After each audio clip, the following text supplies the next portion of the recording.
guys, it's Carl from Soccer Laduma here. I'm standing in for David Capel today because I took over this week's international column.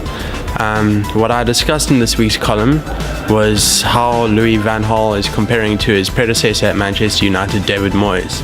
What we found was that after 11 matches, Louis van Gaal only picked up 16 points, while relative to David Moyes, Moyes had 20 at this stage of the season.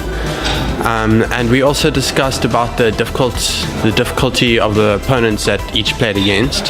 While we found that David Moyes played against all of last season's top four in the Premier League, Liverpool, Arsenal, Chelsea and Manchester City, we found that David Moyes had picked up 4 points from those outings, while Louis van Gaal has only played against two of last season's top four, Manchester City and Chelsea, and has only picked up 1 point from those outings. Also, we took a look at the relative styles of the two different teams, and we found that Louis van Gaal's team is making a significant amount of more passes per game than David Moyes' team did. And we also found that they were making more shots per game and getting more shots on target.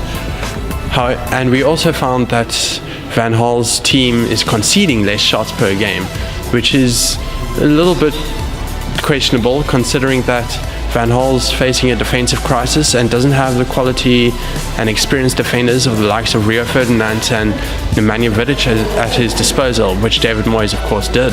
Will Van Gaal live off his reputation for far too long, and it will be too late for United to turn their season around when they realise that they may need to sack him?